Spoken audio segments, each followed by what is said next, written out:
नाश्त्यामध्ये काय बनवायचा? रोज सगळ्यांना पडलेला प्रश्न. तर आज आपण घरी जे साहित्य असतं त्यापासूनच डिश बनवूया. इथे मी 1 वाटी जाड पोहा घेतलेला आणि पाऊण वाटी बेसन घेतलेला आहे. इथे मीडियम आकाराचा एक कच्चा बटाटा घेतलेला आहे. बटाट्याचे साल काढून टाकलेले आणि किसून घेत आहे. पटकन बनतं आणि चटपटीत डिश बनवून तयार होता. क्रिस्पी आणि चविष्ट डिश बनवून तयार होता. बटाटा किसून घेतलेला आहे.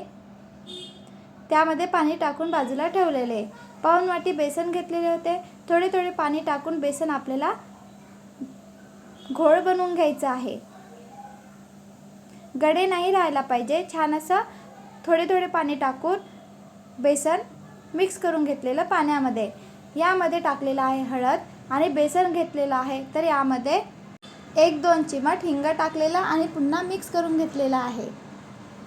बघा, छान असं बेसन भिजवून घेतलेलं आहे.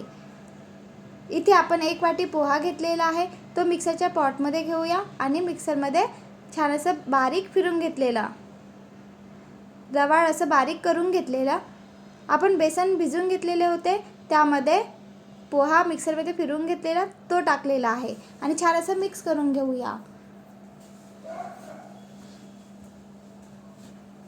बघा, छान असं मिक्स करून घेत आहे. पटकन बनतं आणि आपल्या घरी साहित्य असतं त्यापासूनच आजची डिश बनवत आहे. पोहा टाकल्यानंतर पुन्हा पाणी टाकलेलं आणि छान असं मिक्स करून घेतलेला. बेसन फार होण्याकरिता पाणी पाहिजे नाही, पण आपण पोहा घेतलेला आहे. पोहा फार होण्याकरिता पाणी लागतं, म्हणून यामध्ये थोडे पाणी टाकून आपण बाजूला 2-3 मिनिट झाकून ठेवून देऊया. क्रिस्पी आणि चविष्ट डिश खाण्याकरिता बनवून तयार होतं. जाड पोहा पण असतं आपल्या घरी, पातळ असेल तरी चालेल. बघा, बटाटा पाण्यामध्ये ठेवलेला होता, पाणी काढून घेतलेले आणि आता आपण कढई घेऊया. कढईमध्ये पोहाकाच्या चम्मचनी 4 ते 5 चम्मच तेल टाकलेलं आणि सोप टाकूया.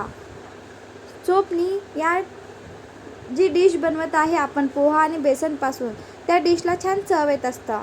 यामध्ये जिरं टाकलेलं, छान असं जिरं आणि सोप तेलामध्ये होऊ द्यायचं. नंतर यामध्ये तीळ टाकूया. तीळ टाकल्याने या डिशला छान चव येत असतं. यामध्ये टाकलेला आहे बटाटा. बटाटा आपण किसून घेतलेला होता. बटाटा टाकलेला आहे. इथे आपल्याला बटाटा पूर्ण शिजून नाही घ्यायचा आहे. इथे 50 ते 60% शिजून घ्यायचं आहे. नंतर आपण पुन्हा यामध्ये बेसन आणि पोहाचं मिश्रण बनवून घेतलेलं आहे ते यामध्ये टाकायचं आहे. बटाटा शिजून घेतलेला, यामध्ये मिरची मिक्सरमध्ये फिरवून घेतलेली, चिली फ्लेक्स टाकलेला आहे आणि चवीनुसार मीठ आणि लाल तिखट थोडे आणि अर्धा चम्मच पोहाकाच्या चम्मचने धनी पावडर.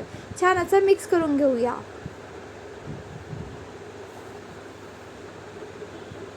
छान असं मसाला पूर्ण बटाट्याला लागलेला आहे. यामध्ये आता आपण पोहा आणि बेसनचं मिश्रण बाजूला भिजवून ठेवलेले होते ते टाकूया. बघा, छान असं पोहा घेतलेला होता तर फार झालेला आहे. मी पुन्हा पाणी टाकलेलं आणि छान असं मिश्रण यामध्ये सोडलेलं आहे. आता आपण पूर्ण बेसन आणि पोहाचं मिश्रण आहे ते बटाट्यामध्ये मिक्स करायचं आहे. गडा नाही ठेवायचा, पूर्ण छान असं मिक्स करायचं आणि छान असं कढई सोडतपर्यंत आपल्याला परतून घ्यायचं आहे. कढई सोडत असेल तर समजायचं की आपलं मिश्रण बनवून तयार आहे. डिश बनवण्याचं मिश्रण बनवून तयार आहे. बघा, कढई सोडत आहे. यामध्ये कोथिंबीर टाकलेला. या पद्धतीने आपल्याला छान मिश्रण शिजवून घ्यायचं आहे. आता आपण बाजूला गव्हाचं पीठ घेतलेलं अर्धा वाटी, यामध्ये चवीनुसार मीठ आणि लाल मिरची बारीक करून घेतलेली लाल मिरची घेतलेला आहे. थोडे थोडे पाणी टाकून आपण मिश्रण बनवून घेऊया. घोळ बनवून घेऊया. फार घट्ट पण नाही, फार पातळ पण नाही, कारण आपली डिश जी आहे ते क्रिस्पी आणि चविष्ट बनायला पाहिजे. तर जो मसाला होता तो तर चविष्ट बनलेला आहे. तर आता आपण क्रिस्पी बनवण्याकरिता यामध्ये गव्हाच्या पिठाचा वापर करत आहे.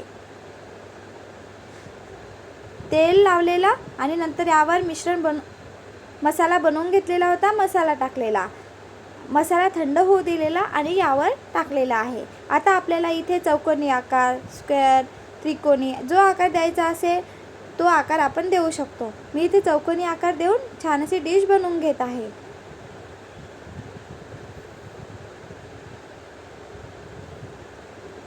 बघा, छान असा चौकोनी आकार देत आहे. इथे आपण गोल आकार पण देऊ शकतो आणि त्रिकोणी, चौकोनी जो आकार द्यायचा असेल तो आकार. मी इथे या पद्धतीने छान असा डिशला आकार दिलेला आहे. छान लागतं ही डिश खाण्याकरिता गरम गरम. आणि या पद्धतीने आपण फ्रीजमध्ये ठेवू शकतो. जेव्हा बनवायचं असेल तेव्हा घोळ बनवायचा आणि या घोळमध्ये टाकायचं आणि तळण्याकरिता घ्यायचं. मी पूर्ण डिश तळून घेतलेली. तळून झाल्यानंतर लगेच खाण्याकरिता घेऊ शकतो आणि जेव्हा खायची असेल तेव्हाच तळायची आणि खाण्याकरिता घ्यायची. आपण घोळ बनवून घेतलेलं होतं त्यामध्ये टाकलेला आणि तेलामध्ये सोडलेला आहे. या पद्धतीने मी पूर्ण डिश छान अशा तळून घेत आहे. तेलामध्ये टाकलेली. तेल गरम असायला पाहिजे तेव्हाच आपल्याला तेलामध्ये सोडायचं आहे आणि मीडियम गॅसवरच पूर्ण डिश तळून घ्यायची आहे.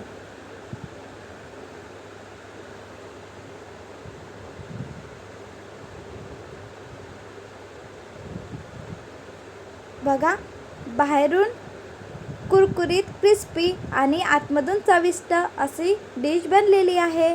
घरी जे साहित्य असतं त्यापासूनच आजची डिश बनवून तयार होतं.